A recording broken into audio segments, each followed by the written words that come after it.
Thank you so much, Lucy, as always, and it's a pleasure to be here with you. I see that the participant number is growing, and you are from all over the world, so it's lovely to see you again.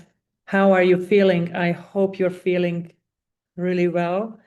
Probably you are just after a teaching day or you are in the middle of a teaching day. It depends on where you are. So I'm just checking from Mexico, Azerbaijan, Armenia, Lithuania. Okay, you are from everywhere ever. So welcome. It's a teaching week for me as well. I just had 6 lessons and 1 student meeting. I wonder how you are feeling. But I don't think it's ever too late or too early to talk about reading. And this year, I chose the topic of reading and inquiry-based learning, and I will just explain to you why and how I'd like to do that. So here's a very short overview of what we are going to do today. Why reading? I need to say it all the time that we need to justify reading, unfortunately. So we'll just go very quickly through the first 5 points, and then I will be sharing some ideas with the helping readers for you. So we will just talk about why reading and why is it still important? Why do we need to justify it? Why focus on in-class reading, which is another big topic, I think, for teachers to touch upon. I've been talking to quite a lot of teachers recently, my own teachers, my own colleagues, and a lot of people in workshops, and I realized that we need to defend reading somehow. Inquiry, why and what. So we are getting to the main focus very quickly today. I think that to kind of make reading more popular, we might want to just defend it by putting it in a different perspective and in a new perspective. And I think that for teachers, that's the hardest step to make or take also for that own students when you are representing your plan or you are just sharing your ideas with your colleagues and students. But we will get to this in a moment. What's special about multimodal narratives? And by multimodal narratives, we mean here the graded readers, but I will show you a couple other genres and book types that you can also use. We will have a quick look at inquiry-based approaches and narratives, how they could probably merge and how you could use them together in the classroom. And finally, I will give you 3 concrete examples, but with a lot more implications on how you could use these inquiry-based approaches with specific activity ideas or kind of lesson planning for 3 different levels. So I think we should get started and see where it takes us. So why reading? As I said earlier, I don't think it's ever enough to explain. So what do we read? We read every day, we read for entertainment, and we read for school tasks. And I think it's very important to keep repeating to our students that maybe we read in the school. So the school tasks are like textbooks and tests and exams. And let's be honest, those are probably the least pleasurable for our students. They also read for entertainment.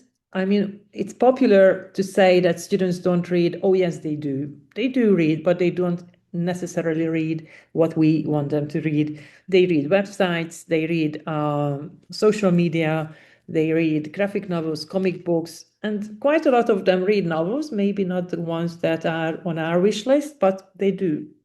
And everyday reading happens all the time through instructions and the news and social media. And of course, to be dealing with all of this for everyday reading, you want your students to have very good critical skills because they consume quite a lot of English news, for example, and websites. And you want them to be dealing with instructions. So that's real problem-based learning. And for entertainment, it's also you want them to engage meaningfully with whatever they are reading, so maybe they benefit from it. As we see it these days, these kind of lines between different ways of learning, informal and formal, in the classroom and out of the classroom, it's getting blurred, and actually our students learn a lot more outside the classroom and not in the classroom. But then what is our task as teachers? What can we do to help them work with all the reading and listening and everything that they are doing at the same time. How can we help them in the classroom? So this is where we are getting today. A very quick recap here about the benefits of reading, because I think you need this list because you might get asked, as I get asked quite a lot, like, why do we read so much? So why should I integrate reading into my course? What are the benefits? How will I be able to teach grammar? How will I be able to teach the past simple? Well, every text is written in some sort of grammatical structure, and it's up to you how you teach that, of course. And I like telling my students, my teacher trainee students, is that it's not the course book that teaches the students, but it's you, the teacher, and the course book is there for you only as a kind of aid and to help you, but it's you decide what to do, and you decide how much reading, how much fun reading to integrate into your courses. So, and here the benefits, especially for probably even the director of studies or for a colleague, you could be saying, well, it's for critical literacy development, it's for social emotional development, cultural and intercultural development. Because when you read, you explore a lot of new cultures and you can talk about them. You learn about other people's emotions, and you learn to question the text, and you learn to question what you're reading, and you read long stretches of text in context, which will help you critically evaluate the meaning of the words. Students shouldn't be memorizing words. They should be given the right context and the right input so that they want to engage with the text and the language, and probably it will get more memorable. The most recent scientific research says that we have a narrative brain and we remember all words and everything we learn through stories. So this is how humans are special. And let's not take that away from our students and ourselves, no? And there is also about something about the psychology and learning through stories. And that's more like how it contributes to knowledge building and all skills development. Because if you read meaningfully in the classroom, then you will read to speak. If you have good resources, you will listen and read at the same time, probably. Everything has an audio recording now. Some books have better audio recordings. You can read to write, many ways of writing. In previous webinars, we've touched upon those. Also, reading will help with social emotional learning and emotions and empathy and attention and memory, because we all know that students are used to reading very short stretches of text today. The social media posts are short, TikTok subtitles are short. So we want them to actually read at least 2 pages and meaningfully analyze them and reflect on them. And of course, this is how they will contribute to memory. As a teacher, you probably know in which book, in which unit you first met a new word, and you will still remember it because it's contextualized. It is the same for us students. When I learned Italian or other languages, I still remember all the stories, especially if they had good rhythm, and the words as well. So these are the benefits of reading. I think we can all agree. It is just a quick recap for you so that you can actually be a good salesman for storytelling within your classrooms and your schools.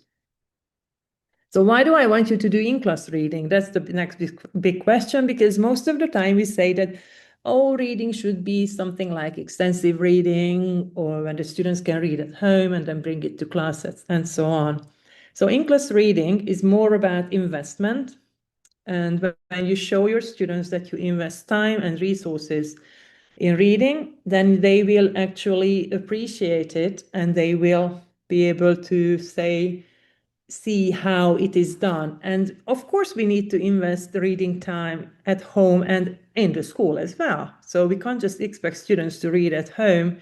How could they if they don't have the modeling and the scaffolding and the guidance they learned with you? So this is how you, the formal teacher, and in the formal classroom, you can start preparing students through modeling for reading at home. Some people are surprised when I say to them that I do reading out loud, even in my university courses, even with students who have C1 level of English.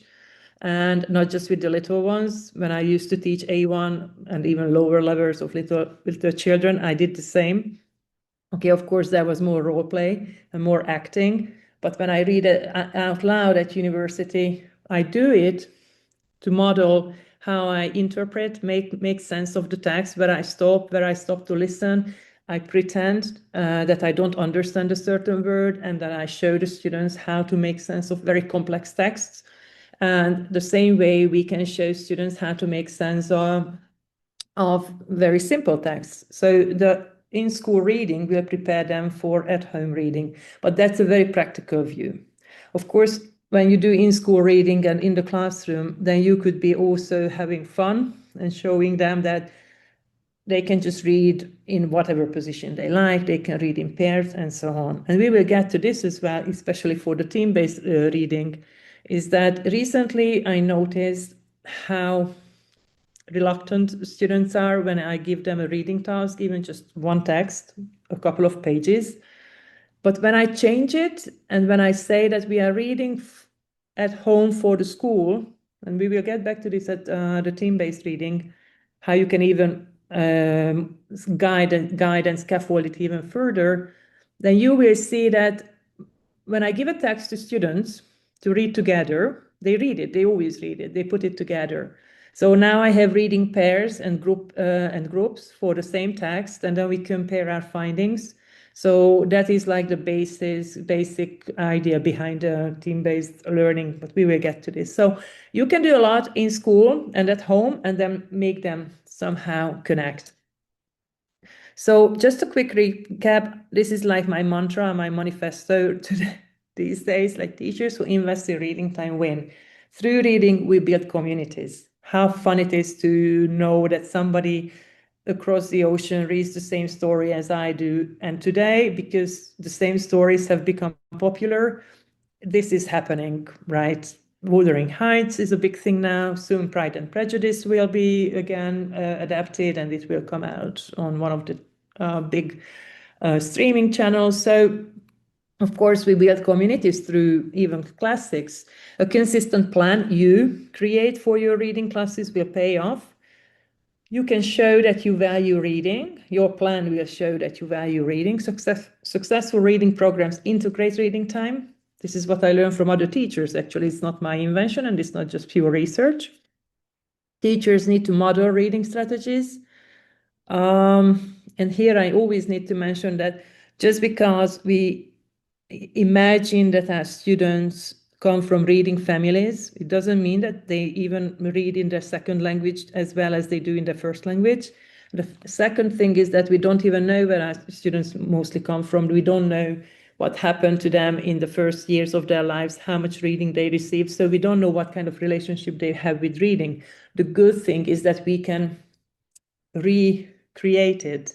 I have had experience with students at the age of 18 who said that they had never read a book in English, never. And by the time of a course, you have the power to actually change it. And when they tell me that they bought their first book in English or they read their first book in English, then I feel really proud. And I think this is the biggest reward for teachers. Reading also leads to meaningful dialogues, as we know. And reading is always in the center of all skills of development for me, because through text-based learning, and text can be a film, a text can be a short story, a webcomic, an Instagram story, whatever we read together, we will start building dialogues, and through dialogue, we build a lot of other skills: viewing, listening, speaking, writing, and then generally thinking. So that is quite cool, I think. So, yeah. So, but to get to the main idea behind this today's topic is inquiry. And why am I doing this? And why do I think that we need to change the way we engage with reading in a way? Is that we read because we are curious. What's unique about us is not that we are born with language, because that's not true. We are not born with language. We are born with curiosity. And our curiosity will guide us towards excuse me, our curiosity will guide us towards learning more and more language and reading, actually. So we have this really special skill, but this can be even further motivated through a kind of teaching approach that will change the way we position ourselves and our students. So this kind of inquiry puts the student in the center, and it changes the way it shouldn't. It's not really changing the way, let's admit it, because we have known for a long time that co-construction of meaning is the way to help students and to work together with them. Sometimes I feel, especially with very young teachers, but you might tell me that I'm not right about this, is that we are trained at the beginning of our studies to control as much as we can in the classroom, because we need to have a lesson plan, timed lesson plan. We need to know what we will ask at what time of during a lesson. But that puts the teacher in the center. But through inquiry-based learning, you put the student in the center, and you are there as a helper. You will mediate learning. You will help them through modeling, through scaffolding, through guidance, through giving continuous feedback. And this is how student, and I should have put that in the plural, the students together, we create the meaning. It sounds more idealistic, I know, but then you tell me, like, how does it work in the classroom when I have 35 or 50, sometimes 40 students sitting there? But this is where teams will come into the picture. This is when pairs will be meaningful. But you are still focusing on a theme together. You want to learn something. You want to find out something together. So it's all about positioning. And we are already tired, so why not try to be tired in a different way as a teacher, no? So this leads to, like, in inquiry-based learning, it's all about social interaction. Dialogue is not just about the teacher asking something and the quickest student putting their hand up and answering because they already know the answer. Dialogue is about students feeling comfortable enough to say, I don't understand. Dialogue is also about students telling you that they don't know the word, and then you find out the meaning together. So this is how, when they get just one page, they should have questions, exploring the text and discovering new meanings. And you are there because you are doing in-class reading and in-class inquiry to help them discover meanings, to help them find a keyword that will lead them to a new path and that will take them to a new project. And that's how everything can be connected. But again, as I started with this idea at the beginning, this is how we very much need to change the way we approach our classrooms, I think. And there you are giving guidance, helping the co-construction of meaning, and again, in interaction, creating more questions. And this is how reading becomes an interactive, inquiry-based learning process. So the three bigger sections that I am focusing on today, or approaches, will be problem-based learning, theme-based learning, and project-based learning. Problem-based learning is quite confusing for a lot of people, I think, because it's like, what's the problem? How can I present a problem to our students? A problem could be probably anything, even in a science class, that's related to a unit that you are learning or a language structure you are learning, but you are kind of changing the whole idea, and you are not focusing on language used, but you're focusing on a problem you want to solve, and you are using language as a tool. You are immediately using language to do things. So you need a problem that will be a stimulus, and you will use language to find a solution. Of course, you can be, if you're working with very little people, then you can be giving them a lot of scaffolding. You can be modeling a lot of questions, and you can be modeling a lot of language use, and you can be giving them a lot of scaffolding through pre-teaching new words and so on, or just words to use. When it comes to higher level or secondary level students, I think they are more independent and they will be more comfortable using the language. You can still teach a lot of new vocabulary. This kind of problem-based learning, I think, is more natural in a science classroom. Not even natural, but it comes more easily when you say, like, okay, this is the issue with this plant. It looks really sad. How can we make it happier? How can we actually work with the soil and the light and everything? So it is more like doing an experiment together.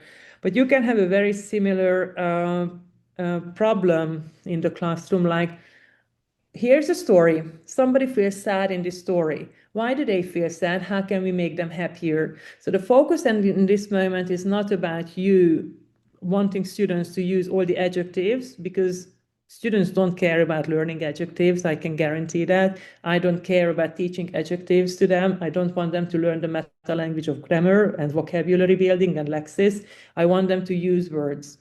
But using words around the problem is more natural than reciting the big grammar books of English.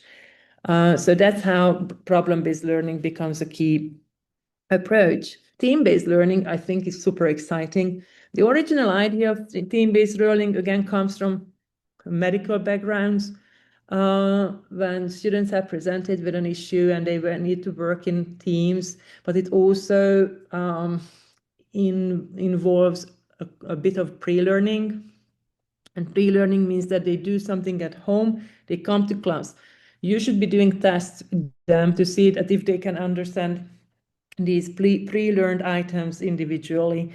I don't think we want to do that in the language classroom, because I would never want to start a reading lesson with an in-class test. But the idea of the team-based learning is still very exciting, because they read something at home, they find out about the topic at home, they read just a little passage, and then they come to class and you have a little chat about what they know, what they understand. If they just understand a couple of words in a kind of playful way, you can be checking this. And then you can give students certain tasks to solve together and work on together. And that's how team-based learning becomes the heart of your classroom design. If you want to try some of these ideas, then you can just experiment with them for one or two lessons, and then you see where it takes you. Maybe you will just have one good session, and maybe you start a new series. You never know. Of course, then at the end of the team-based lesson, you should have evaluation. How does it come together with reading? Well, I say, and this is what I said before, when students get the same text, you have, let's say, 5 to 10 groups. It doesn't matter how many students you have, you can divide them up into groups of 4. Everybody gets the same text. You give them some guiding questions, like, you will be reading this text and you will be reading this story of, I don't know, something about a knight, something about a historical figure, or something similar. They all read the text at home. You ask them to write down the qualities of the person, create a timeline of the plot. I usually ask my students to draw something about it, like draw a timeline, create a kind of mind map with the most important places, with the most important scenes, the characters, and so on. They come to class, you have a couple of questions to check if they actually did it. And then you can ask them a task to rewrite or retell the main characters, talk about the higher level, talk about the main problems the characters face, describe what the characters feel, how do they act, what is the relationship between them. So you can simplify it or make it more difficult. And then each team should come up with their answers, and then you can compare their answers. Learning and chatting about it this way is more engaging, because nobody is on their own. They all have to put their tasks together. And this is where you will see, if you have ever experimented with reading circle roles, that everybody could actually have a role in a team. And you could say that you will look after all the interesting vocabulary in this text. You will only look at the plot. You will collect everything about the characters, what they look like, how they feel. Somebody will look into the background. Somebody will look into the historical context. And someone will look at all the special knowledge that comes up in the story. And this is how a team of 5 or 4 students can work together, and everybody has something to do about the same text. Then you come to class and just talk about it, and then solve problems through it. So that's for team-based learning. And finally, about project-based, again, a big favorite, and I think everybody has long experimented with it. Project-based learning usually happens as a kind of reward at the end of a unit, or when we don't know what to do before Christmas or before a spring break or summer holidays. So that's one approach to project-based learning. When we have one project, we complete it, we create a poster, we create a performance, we explore a topic connected to a story or a unit theme, and then we go on. But that's not like the original idea behind project-based learning, because it should most likely or most frequently focus on an issue, a problem, a question. So there is a challenge that you are dealing with, and you should have some kind of sustained inquiry. So a nice project should run, for example, for a couple of weeks or even months, or all through the term, or all through the school year. So that's why a really nice challenge or a big theme can guide you. It should have some kind of real-world context, and the students should be able to work together and make decisions. This sort of collaboration, because it's a kind of collaborative work, when you again somehow have teams or students working alone or collaborating in pairs or groups. So they work together on a big project or a big idea, the environment, something to do with how to make our cities greener, kind of thing. So you read something and you connect it to that. But of course, you might say that collaboration might be hard because students need to work together, they need to make decisions, they need to make choices on their own. And students might say they like making choices, but then it turns out that they like more like a controlled choice. So it's again your job to help students explore a project and work together on a project to have a real outcome. The real outcome can be the presentation of a poster, the presentation of an artwork they create together, the presentation of a story they create together, or they can actually put together a video-based story or a video-based performance or something similar, which involves a lot of skills that they work on all through the term or for a couple of months. So this is quite a detailed overview of all the different approaches that you can be engaging with. And of course, you don't have to do all of them. You can just try one of them and see how it goes. Now let's see what you can do about multimodal narratives and how you can use books to engage more with these three inquiry-based approaches. So very quick overview. So this book, this is from Total Eclipse, which is one of the helping readers written by Martin Hobbs.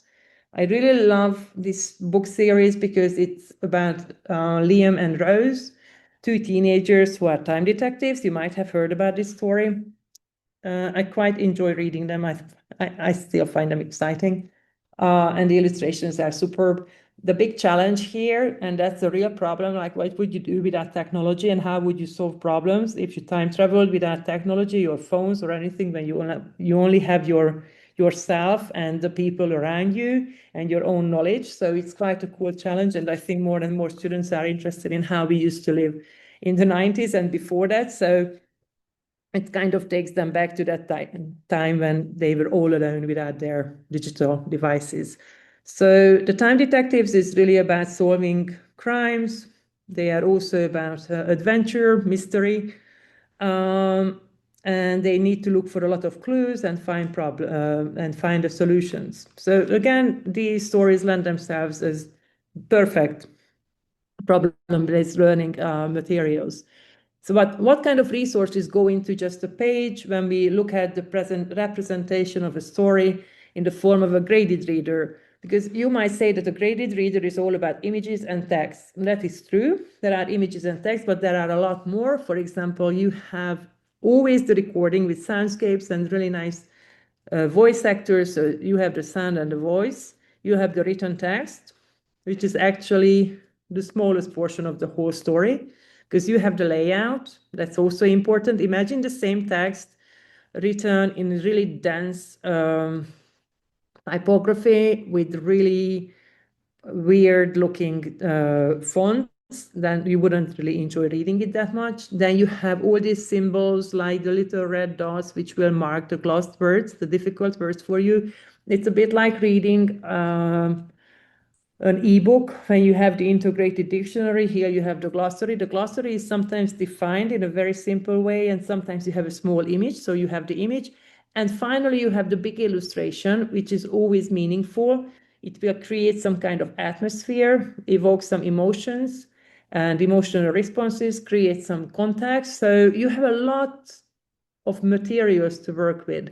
And it would be a mistake only to focus on the text and not use all these other resources meaningfully, mostly the images, of course, but also the sound and the listening. And I realized that as teachers, we always rush because we always want to finish a unit, we want to finish a page, we want to finish an exercise, and we often kind of ignore the power of repetition and the power of slow listening and slow reading. So I would encourage everyone to use the listening activities as well and the recordings meaningfully. So that's how they are multimodal, because they don't just happen in one mode of communication, but all at once they happen through all these stories, make meaning through all these different resources at the same time. But what other types of text could you be reading if you wanted to be engaging with all these approaches multimodally? So mostly text-focused and text-based books are re-average editions and the original editions of novels, which actually shouldn't be the case, because all the classics were originally published from the 19th century with illustrations, mostly in magazines, in different parts. So they were much like the TV series of the 19th century. But these are the least likely to appear in your classrooms, although I hear more and more teachers that they read original stories, young adult novels, and they do it quite successfully. Of course, they need a lot of scaffolding, and not all students will like the same books. Then you have the multimodal books, which are mostly image and text-based. These are the illustrated books, the graphic novels, comic books, picture books, graded readers, and so on. And you have the really complex things like songs and complicated images, which is, again, another set of resource that you want to be engaging with, and videos and films and oral storytelling, which I think is the most difficult way of storytelling. So this is just a kind of typology of all the texts that you could be engaging with. And finally, let's see an overview of the inquiry-based approaches and stories. Wait a minute. Here we are. So this is what I created and collected. I'm trying to constantly map different types of readers and different types of approaches. So what could we be doing? So we have young readers, lower level readers, and higher level. When you think about the helping readers, then you could be saying that the green colored young readers and the Thinking Train series are more like the young reader focus text. Lower levels are the red readers, classics and original stories. At a higher level, again, classics and original stories, the fiction and the original stories of blue readers. When it comes to young readers and problem-based learning, you could just ask a very simple question and then find the answer to that question in the story and through interactive dialogue. When it comes to lower level, I really like recommending detective stories. Sherlock Holmes is one, but the Time Detectives are also excellent. And then you have the listen-in stories, which integrate listening and reading. And then you can have original stories like Dan the Detective kind of stories from the Helbling Red series. Higher level, I think that we can be asking students to engage with text more critically, with a critical thinking focus, when you want to find a problem, find the answer to a problem. And this could be even more abstract, ideological problems like, can we make choices? how different was it to be a woman in the past than today? Or how would you travel around the world? Kind of more practical question for a problem-based one. When it comes to team-based, I would say something you could call puzzle reading, when everybody reads a bit and then you put it together, or when you read together and when you retell the story, you ask the students to work together to put the story together, because every little child will remember something different. I think that team-based with young children can be more difficult. That's why I think we need more control over it and have them maybe engage with the retelling together, because the input should be the same for everyone. And we can't really expect them to read on their own. For lower levels and team-based reading, I think that an adventure reading, kind of choose your own adventure type, can be very interesting, when everybody reads the same story and then you put students together based on their choices on how they continue to choose, how they continue to decide, to continue the story. And that's the case with the having readers, maze readers, if you have heard about them, in which students actually have the choice, to make a decision and turn to page 25 and continue the story there. So once you decide to read the same story together and you give the students the choice to choose their own adventure, then you can put them together, and then the teams, based on their choices in the maze readers, can compare the stories where the story took them. Maybe you will have only 2 teams, maybe 3. With higher levels and team-based, but I think it can also work with lower levels.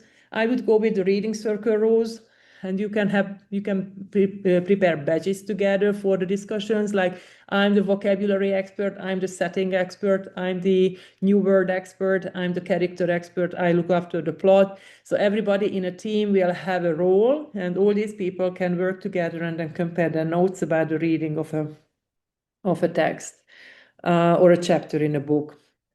When it comes to project-based learning, I think with young readers, it's more about reading and doing and reading and creating. So that can be a longer kind of development. You might want to read a story and then create a kind of poster, create a shoebox theater, create some kind of interesting picture. For example, in sunflower seeds, some of the sunflower seed story can inspire you to create a picture out of sunflowers. So you are building on something that's already in the book and making it more into a project about the environment or something about the natural world. The good news is that all the helping readers will have these make and do or kind of creative outcome at the back of the book. So they are included for you. But if you are not using the helping readers, then you can also come up with some kind of hands-on activity, and that will lead you to a project built around the story. With lower levels, I would go theme-focused, and for that, you will find fact files and dossiers in each story, which will help you with a project to explore several aspects of a story, before as a kind of background knowledge building section, and after as a kind of build on the story to engage with this idea more.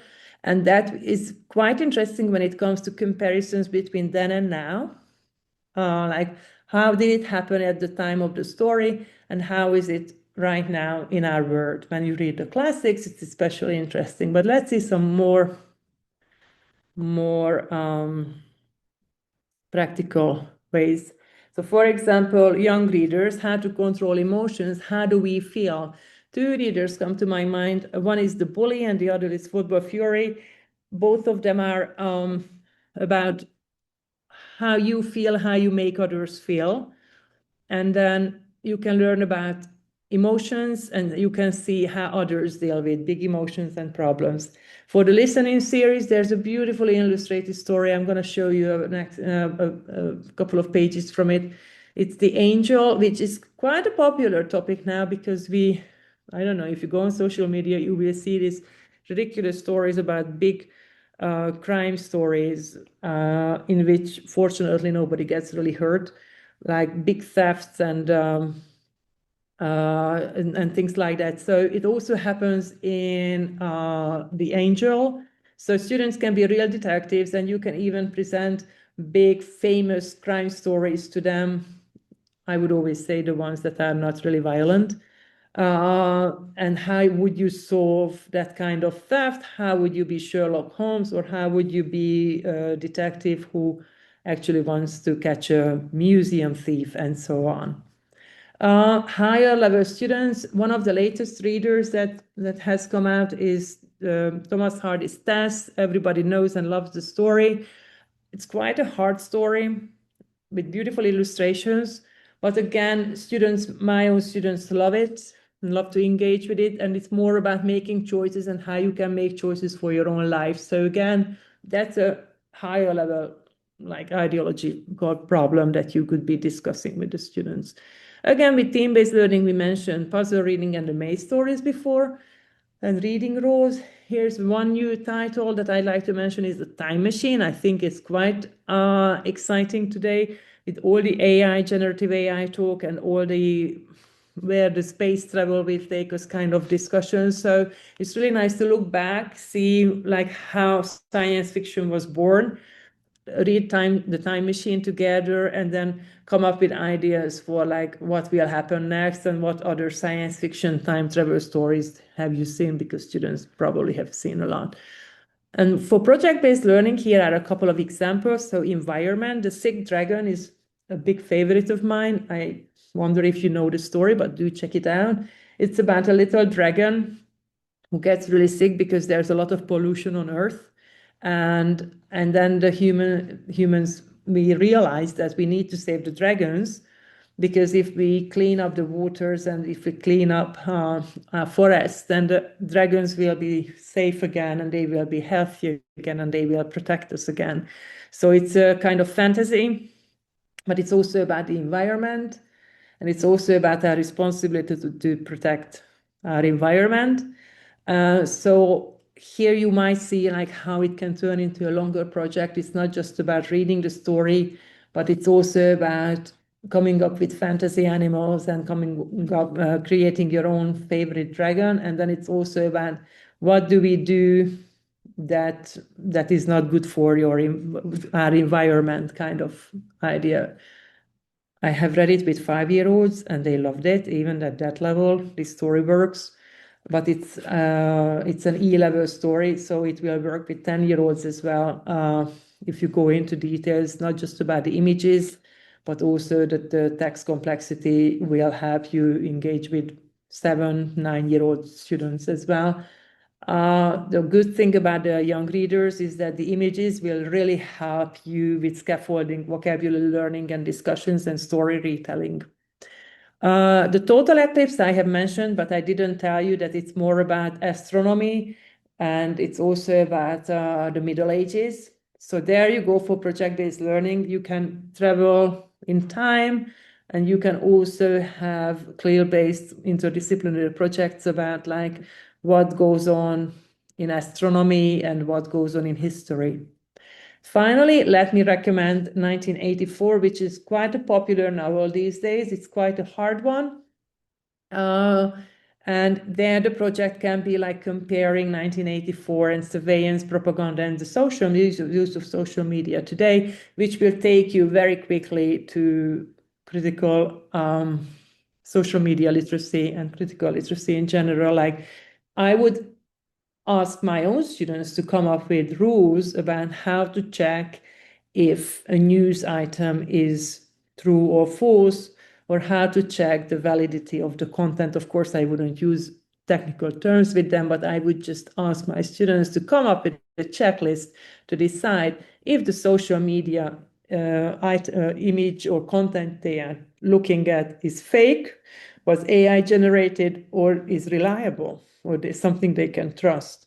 So again, 1984 will be quite an engaging story for them already, but then if you connect it with the present life, then it can be even more meaningful.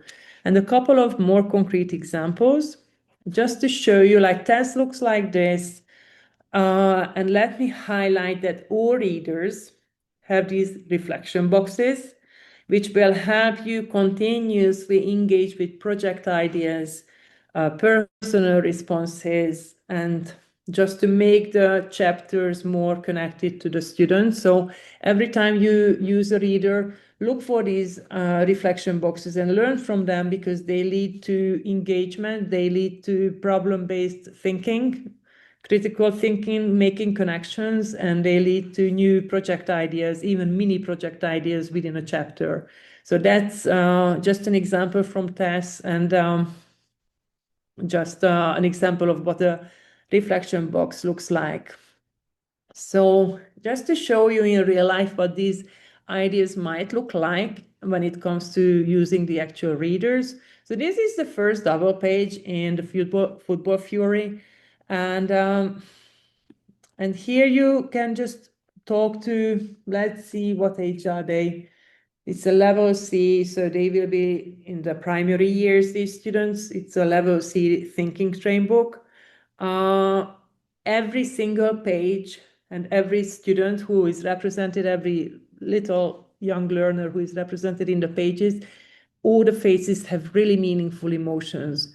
So here of course I would read the story, because it's a great story about a little boy who is really clumsy, who is ridiculed by his mates, and then he gets onto the football club. He can't deal with his emotions, but then he finds a way, and of course, spoiler, yeah, there's a happy ending and everybody is happy. But it's more about like what happens to big emotions, and how can we talk about emotions in English by description, by reflecting on how the relationships and how the friendships go in the story. So the problem here is more about school vibe and school problems, and how to deal with strange relationships, and big feelings.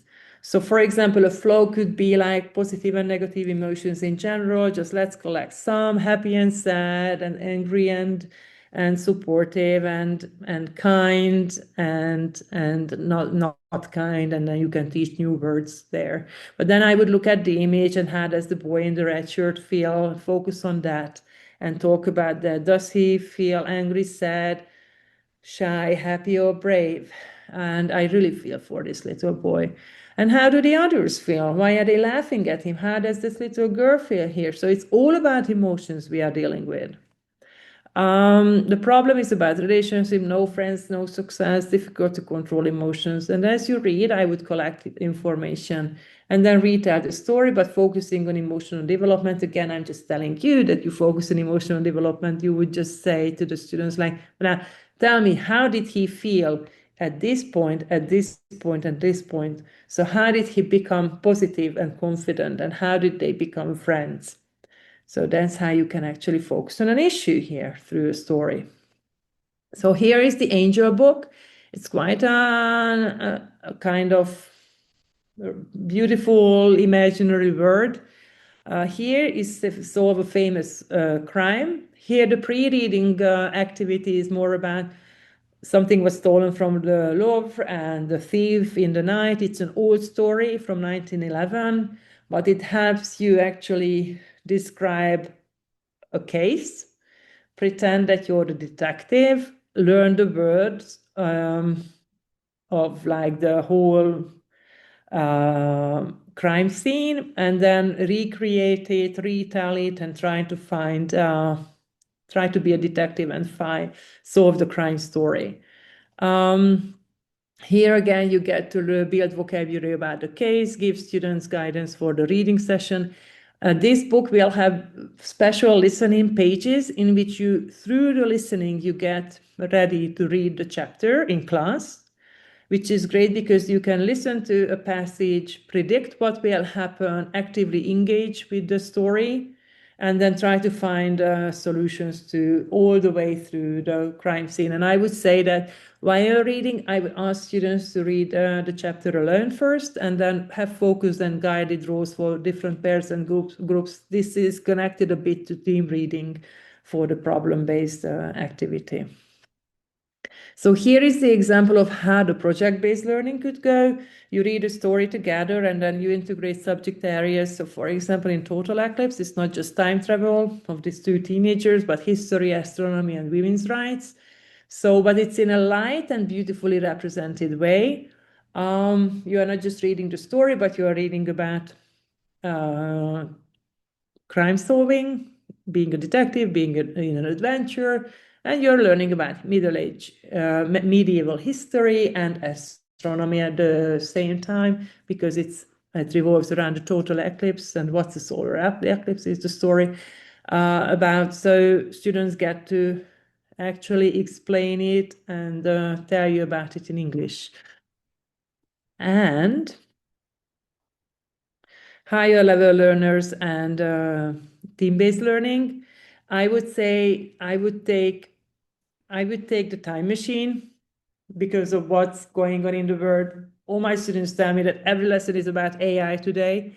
I'm not sure I'm really happy about that, but I think that we have actually the power to have an impact, make an impact, and talk about the dangers and the positive ways and the ethical ways of using AI. And then it links to the cool topic of science fiction and time travel.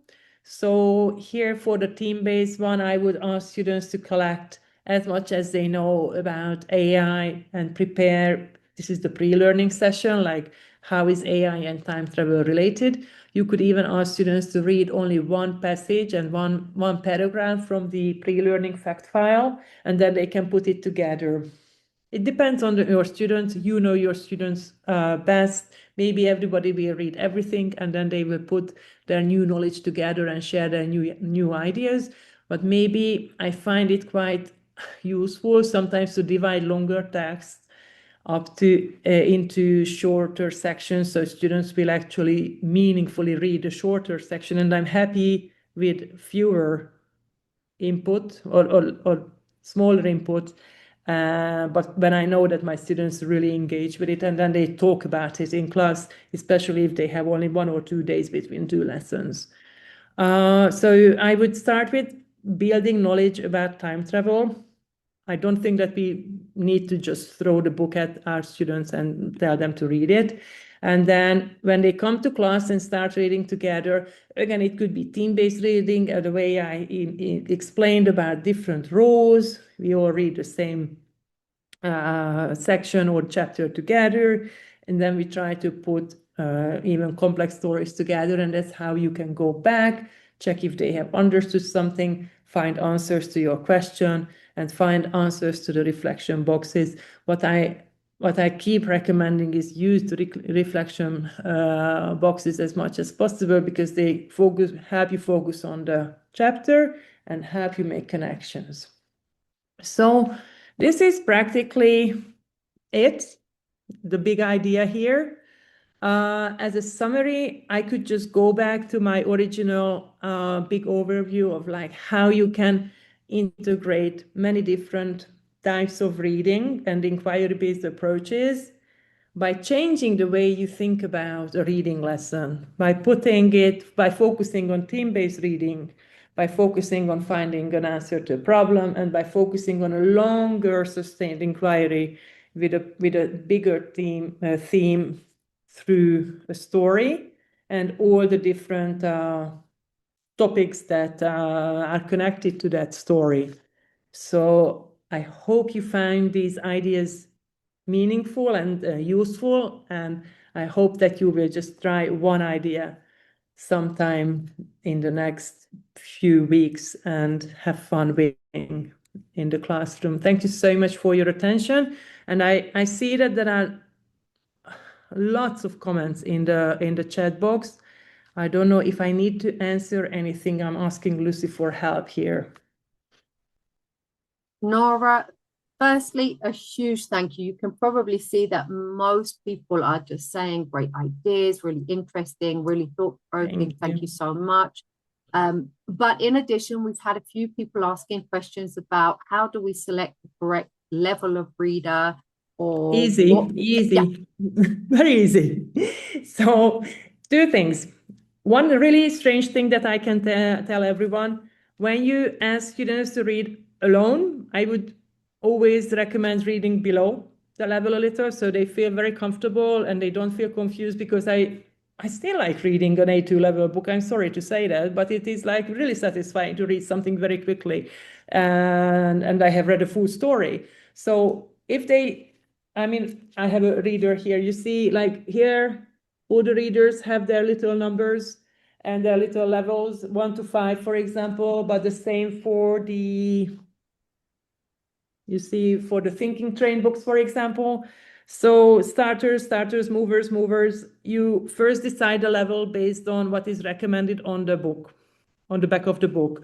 And you know, like A1 to B2, wherever your students are. At the same time, do check the content, because you might feel that it's too hard. And then it's not going to be too hard. Some students say that the level is high, but what they are intimidated by is the length of the text, because they see that it's a lot of text. But once they start focusing on the chapters, they realize that, oh, I understand all the words, or they are glossed.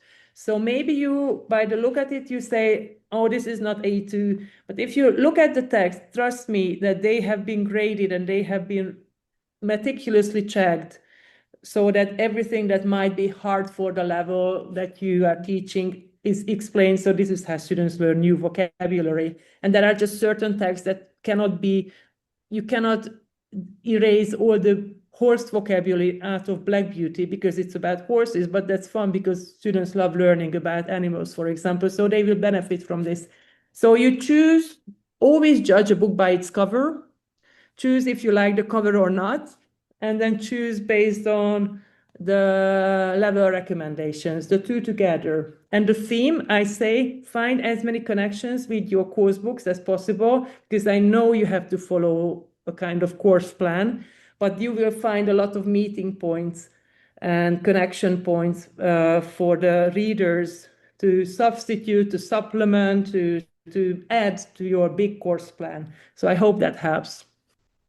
That's hugely helpful. And Nóra, actually, you'll see I've just shared on screen and also in the chat box the link to our website where we have summaries about each of the different, because you've mentioned, oh, the green readers, or the thinking train readers, or the red series. So if somebody's interested and really wants to explore each of those collections in more detail, for example, if I click here on the young readers, you'll see that we have information about each of the series and actually information about the title. So if you go further into a book, so I saw in the chat somebody mentioned Beauty and the Beast. If you go into a title, it will tell you the level of the book.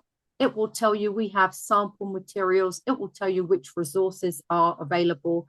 And we have guides for parents and for teachers with suggestions of how to support your readers. So I just want to say a huge, huge thank you again. We will share in the follow-up email tomorrow to everybody a link to the website so you can go and explore further. You will also receive a link to your certificate of attendance, and you'll see on screen we're sharing a QR code just so that those of you who are not already registered for our newsletter, which is you can sign up for free and find out all about monthly themes, topics around readers. We include that every month in our newsletter, and also news about upcoming events. So a huge thank you to everybody. Nóra, as always, it's been an absolute pleasure to have you with us today. And we look forward to seeing everybody at an event soon. Thank you very much. Bye-bye, everybody. Bye. Thank you. Bye.